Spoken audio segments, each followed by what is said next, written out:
आपको याद होगा कि जब हमने अपने शरीर के भीतर की ये अंत यात्रा शुरू की थी, उस वक्त हमने आपसे एक वादा किया कि प्रकृति की शानदार इंजीनियरिंग से बनी इस अद्भुत मशीनरी के कुछ रोचक रहस्यों से पर्दा उठाएंगे और साथ ही अपने शरीर से संबंधित कुछ रोजमर्रा के राज भी सुलझाएंगे। विज्ञान बताता है कि सांस लेने पर हम ऑक्सीजन अंदर लेते हैं और सांस छोड़ने पर कार्बन डाइऑक्साइड बाहर निकलता है। ऐसा क्यों? अपने शरीर के भीतर इस यात्रा में हमने ये जाना है कि हमारे इस शरीर के अंदर लाखों सेल्स हैं। अब जबकि हम नाक से सांस लेते हैं तो ये प्राण वायु अपने शरीर के भीतर इन लाखों सेल्स तक कैसे पहुंचती है? गाड़ी चलती है पेट्रोल से और हमारे शरीर का पेट्रोल है ग्लूकोज, जो ऑक्सीजन के साथ मिलकर इसे जरूरी शक्ति देता है। ग्लूकोज और ऑक्सीजन की प्रक्रिया को क्रेब्स साइकिल कहते हैं, जिसकी खोज का श्रेय जाता है हांस क्रेब्स नामक जर्मन केमिस्ट को। इस क्रेब्स साइकिल में मुख्य रूप से भाग लेते हैं माइटोकॉन्ड्रिया, जो हमारे सेल्स के पावर हाउस है। हर माइटोकॉन्ड्रिया में करीब 70 एंजाइम्स या केमिकल्स होते हैं, जिनके केमिकल रिएक्शन से हमारे शरीर में ब्लड ग्लूकोज या शक्कर धीरे धीरे घुलकर शरीर को जरूरी ऊर्जा देता है। इस प्रक्रिया में कार्बन डाइऑक्साइड और पानी क्रेब्स साइकिल के वेस्ट प्रोडक्ट्स होते हैं। हमारी रक्त वाहिनियां इस कार्बन डाइऑक्साइड को ले जाती हैं। जिस तरह गाड़ी के कार्बोरेटर में ऑक्सीजन और पेट्रोल के प्रोसेस होने के बाद एग्जॉस्ट के जरिए कार्बन मोनोऑक्साइड निकाल दिया जाता है, बिल्कुल उसी तरह हमारे शरीर से सांस छोड़ने पर कार्बन डाइऑक्साइड निकाल दिया जाता है। क्या आप बता सकते हैं कि हमारे शरीर में ऑक्सीजन कहां से आता है? बहुत ही आसान सवाल है, इसका जवाब कोई बच्चा भी दे सकता है। हमारी नाक के दोनों ओर स्थित नासा छिद्रों से या फिर मुंह के जरिए, राइट? लेकिन हमारे इस तरह आसानी से सांस ले पाने की प्रक्रिया क्या सचमुच इतनी आसान है? इस आसान सी जटिल प्रक्रिया में हमारी मदद करते हैं हमारे शरीर के 4 मुख्य अंग। एक, हमारे गुब्बारे की तरह फूले रबर की तरह लचीले फेफड़े। हमारे पेट की गहराई में स्थित एक मसल जिसे डायफ्राम कहते हैं। हमारे फैलाए जा सकने वाली पसलियों का ढांचा और हवा के लिए एयर पैसेज, विंड पाइप या ट्रैकिया, ग्लॉटिस या विंड पाइप का प्रवेश द्वार, फेरिंक्स, नेजल कैविटीज और नॉस्ट्रल्स या मुंह, जिनके द्वारा शरीर में हवा प्रविष्ट होती है। शरीर में सांस लेने के लिए डायफ्राम सिकुड़ जाता है, जिससे हमारा रिबकेज फैलकर थोरैसिक कैविटी में एक वैक्यूम पैदा करता है। अब हमारे लचीले फेफड़े गुब्बारे की तरह फूल जाते हैं और नाक या मुंह से आई इस हवा को अंदर खींच लाते हैं। और जब हम सांस छोड़ते हैं तो यही क्रम उल्टा चलता है। अब हमारा डायफ्राम फैल जाता है, जिससे रिब केज सिकुड़ता है और उसी एयर पैसेज से हवा एयर पंप की तरह बाहर निकाली जाती है।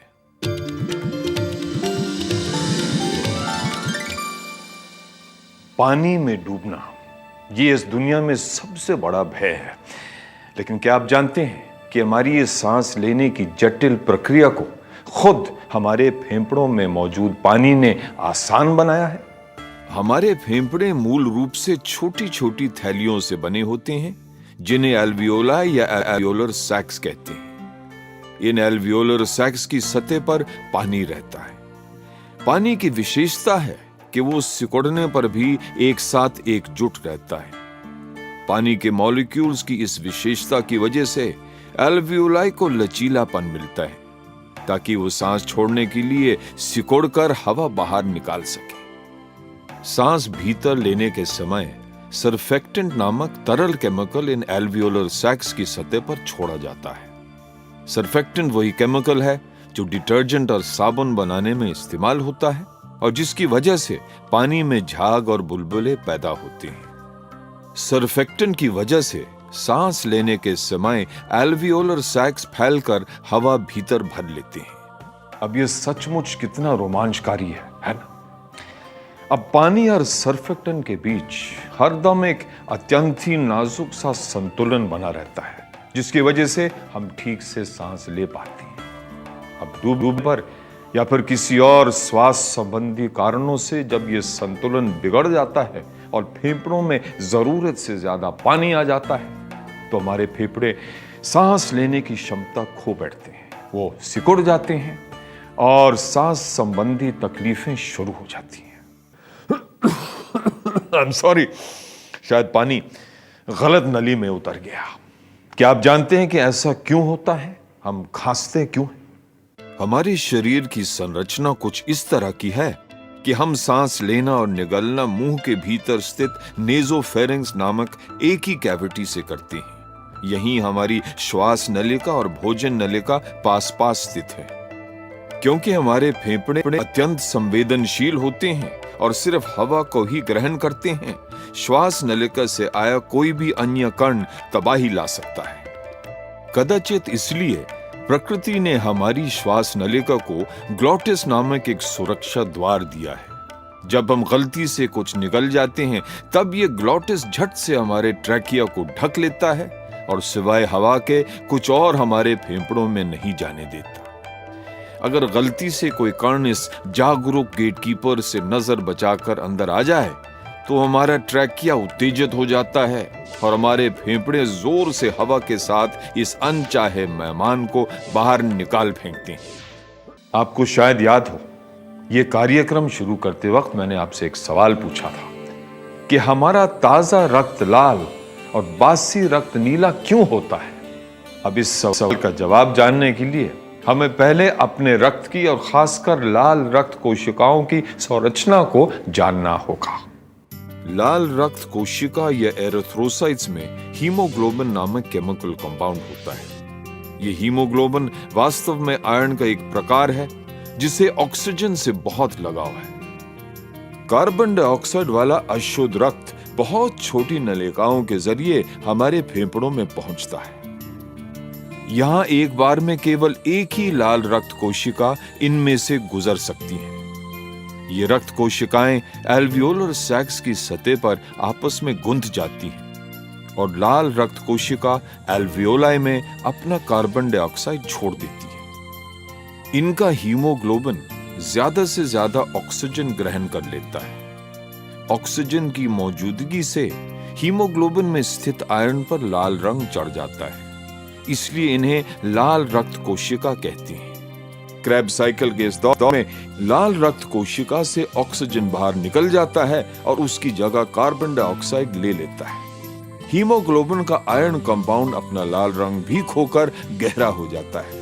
अब ये रक्त हमारी त्वचा के करीब रक्त वाहिनियों द्वारा हमें नीला नजर आता है, पर वास्तव में रक्त नीला नहीं होता।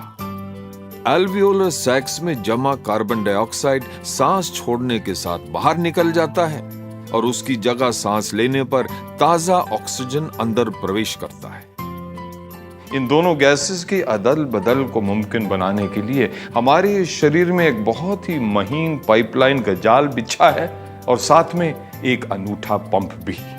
हमारे सर्कुलेटरी सिस्टम के बीचों बीच है हमारा दिल।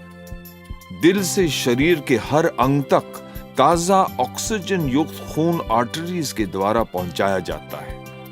दिल से जुड़ी हुई एओर्टा नामक आर्टरी सबसे बड़ी होती है। मजबूत मांसपेशियों से रचित लचीली दीवारों के कारण हमारी एओर्टा प्रेशर सहने के लिए सशक्त है।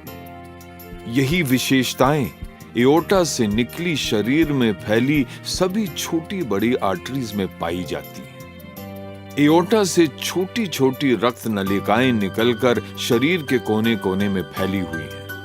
उससे भी छोटी नलिकाएं होती हैं जिन्हें आर्टेरियोल्स कहते हैं और अंत में सबसे छोटी नलिकाएं होती हैं जिन्हें कैपिलरीज कहते हैं। यही कैपिलरीज हमारे शरीर के हर सेल से जुड़ी हुई है।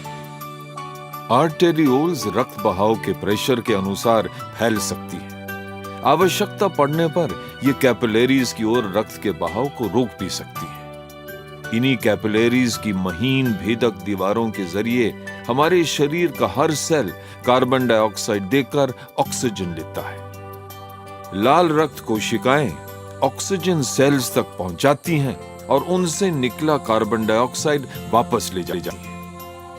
हम ये पहले जान ही चुके हैं कि किस तरह अशुद्ध खून फिर शुद्ध, ताजा और लाल बन जाता है। अब हम ये जानेंगे कि ताजा शुद्ध ऑक्सीजन युक्त खून किस तरह गहरा हो जाता है। ऑक्सीजन की मौजूदगी की वजह से लाल रंग का हीमोग्लोबिन कार्बन डाइऑक्साइड के साथ घुलने पर गहरा हो जाता है और कैपिलरीज इन्हें वेन्स में पहुंचा देती है। वेन्स कार्बन डाइऑक्साइड युक्त अशुद्ध रक्त को दिल की ओर ले जाने वाली रक्त नलिकाओं को कहते हैं।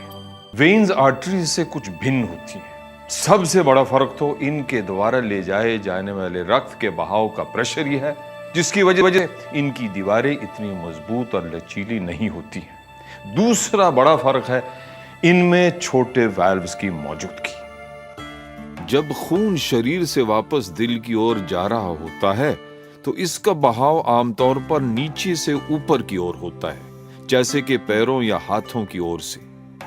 क्योंकि इन वेन्स में रक्त का दबाव कम होता है, इनमें स्थित वाल्व्स रक्त को वापस नीचे जाने से रोकते हैं और रक्त का दिल की ओर बहाव बनाए रखते हैं। सारी छोटी बड़ी वेन्स वीना कावा नामक बड़ी वेन से जुड़ी होती हैं। ये मुख्य वेन दिल के दाएं ओर स्थित एट्रियम से जुड़ी होती है। दाएं एट्रियम से रक्त दाएं वेंट्रिकल होकर दिल की ओर बहता है। दिल के पंपिंग एक्शन से रक्त पल्मोनरी आर्टरी में धकेल दिया जाता है, जो शुद्धिकरण के लिए इसे फेफड़ों में पहुंचा देती है।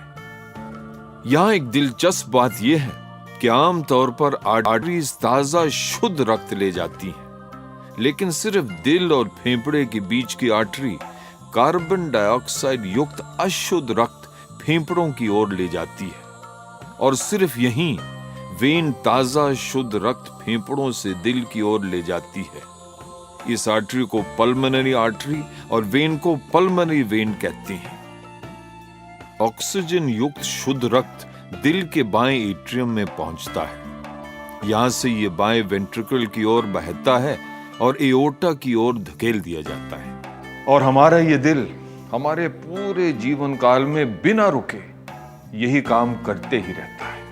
और तो और, अगर आप इस दिल का एक छोटा सा टिश्यू निकालकर एक माइक्रोस्कोप के नीचे रखें तो आप गौर करेंगे कि जब तक उसके अंदर रक्त का दबाव रहेगा तब तक ये धड़कता ही रहता है। जब हम शारीरिक श्रम करते हैं, जैसे कि एक्सरसाइज करते समय, हमारा शरीर ज्यादा शक्ति खर्च करता है और इसलिए ज्यादा ऑक्सीजन की जरूरत पड़ती है।